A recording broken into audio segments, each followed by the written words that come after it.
안녕하십니까? 도민이 전하는 자원봉사 지원사업 선정단체 여러분.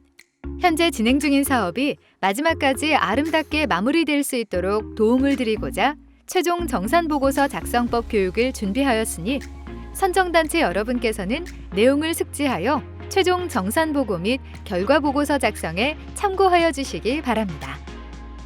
그럼 지금부터 최종 정산보고서 작성법 교육을 시작하겠습니다.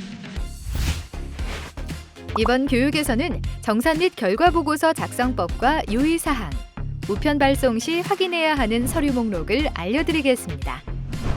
관련 내용은 1차 단체는 추진안내서 94페이지, 2차 선정단체의 경우 추진안내서 81페이지에 수록되어 있으니 함께 참고해 주신다면 더욱 좋을 것 같습니다. 먼저 최종 정산 및 결과보고서 작성법입니다.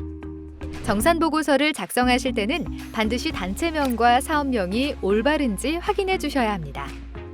제출해 주신 사업계획서와 단체명, 사업명이 다르면 안 되시겠죠? 집행잔액은 사업이 마무리된 시점에서 통장 정리 후 잔액을 확인하여 작성해 주시면 됩니다. 단, 이때 이자는 제외한 잔액을 작성해 주시며 이자는 우측 이자 발생에 작성해 주시면 됩니다. 마지막으로 직인은 필수이니 꼭 확인 부탁드립니다. 최종 결과보고서에 작성하는 목적은 사업계획서와 같게 작성해 주셔야 합니다. 협력기관, 역할 부분에는 대상자 추천 혹은 장소 제공과 같이 사업 진행을 위해 협력해준 기관의 이름과 어떤 도움을 주었는지 내용을 작성해 주시면 됩니다.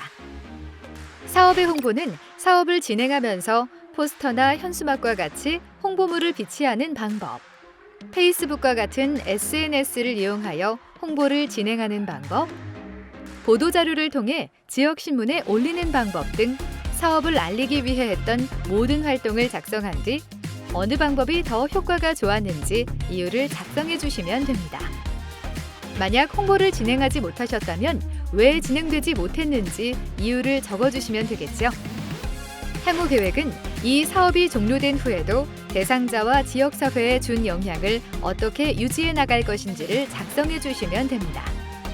특히 작성하셨던 목적이 앞으로 어떻게 이어져 나갈지를 작성하는 것이 중요하겠죠. 계획 대비 세부 추진 실적은 사업 계획 당시 계획한 세부 프로그램별 실적을 작성하시면 됩니다. 특히 계획된 일시와 횟수, 활동 내용을 정확하게 기재하여 주시고 실제 진행된 실적을 일시와 횟수, 봉사자의 역할에 대해 자세하게 작성해 주셔야 합니다.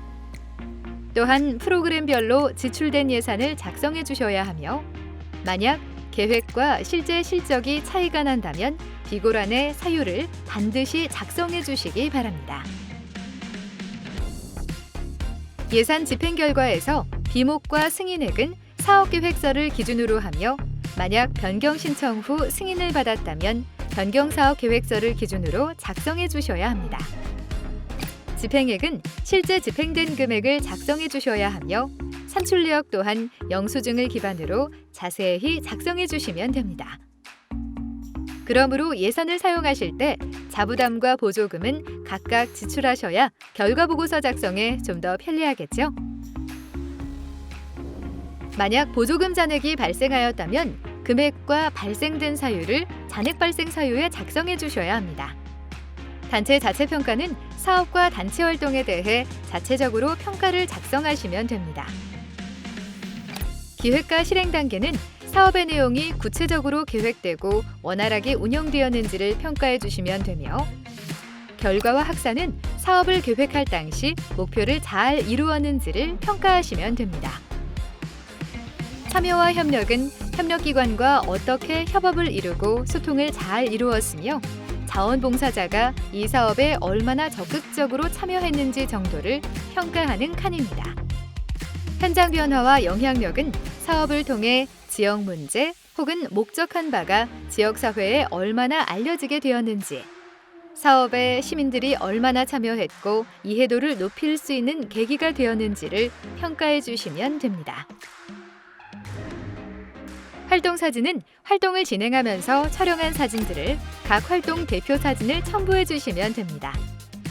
한글 파일에 사진을 첨부하는 방법은 유튜브 경자봉 TV의 핵심 쏙쏙 미니교육 물품 사진편을 참고해 주시면 되며 링크를 첨부해 두었으니 여기로 들어가셔도 됩니다.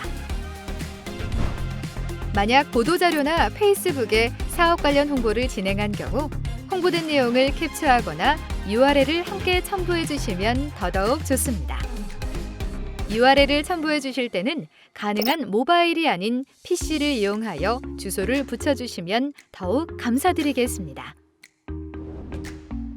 최종 결과 보고서를 제출해 주실 때 수입 결의서와 지출 결의서도 함께 제출해 주셔야 합니다. 수입 지출 결의서는 반드시 통장 내역과 동일한 순서로 작성해 주셔야 하며 보조금과 자부담을 구분하여 표시해 주셔야 합니다. 특히 포인트 사용, 오지출 등과 같이 특이사항이 있는 경우 비고란에 작성해 주시기 바랍니다. 수입 결의서는 통장에 입금된 순서로 작성해 주셔야 하며 지출 결의서는 통장에서 지출된 순서로 작성하시면 됩니다. 통장 사본을 첨부하기 전 가장 최근 날짜로 통장 정리를 한번 하시는 것은 필수. 아시죠? 정리된 통장을 스캔이나 내역이 잘 보이는 사진을 찍어서 붙여주시면 됩니다. 다음은 최종 결과 보고서를 제출해 주실 때 단체에서 가장 실수하기 쉬운 유의사항을 안내해 드리겠습니다. 가장 먼저 제출 기한을 꼭 준수해 주셔야겠죠. 최종 결과 보고서는 10월 31일까지 모든 원본 자료를 우편으로 보내주셔야 합니다. 또한 우편으로 주시는 모든 서류에는 지출 결의서, 영수증과 같은 정산 관련 서류들, 그리고 활동일지, 대상자 추천서와 같은 활동 관련 서류들도 포함되어야 합니다. 무엇보다 통장 사본은 반드시 최근에 정리된 통장이어야 잔액에 오류가 발생하지 않으니 꼭 유의해 주시기 바랍니다. 마지막으로 우편 발송 시 확인해야 하는 목록을 준비해 두었으니 함께 보실까요? 먼저 최종 결과 보고서 제출에 필요한 서류는 다음과 같습니다. 정산 보고서, 최종 결과 보고서, 지출 서류 일체, 활동 서류 일체, 통장 사본.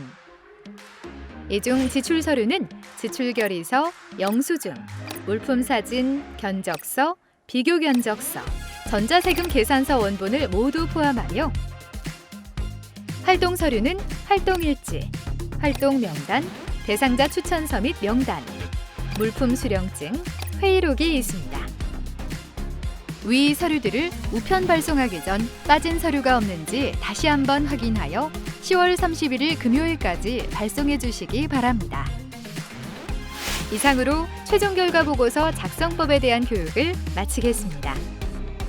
교육을 시청하신 단체 대표자 혹은 실무자분들께서는 보내드린 문자에 첨부된 구글 링크로 들어가 만족도 조사 및 수료 퀴즈를 꼭 완료해 주셔야 수료가 되니 반드시 문자를 확인해 주시기 바랍니다. 혹시 문자나 메일을 받지 못하셨다면 여기 보이는 전화번호로 전화 주시면 언제든 재발송 및 안내해 드리겠습니다. 지금까지 최종 결과 보고서 작성법 교육을 시청해 주신 선정단체 여러분 모두 감사합니다.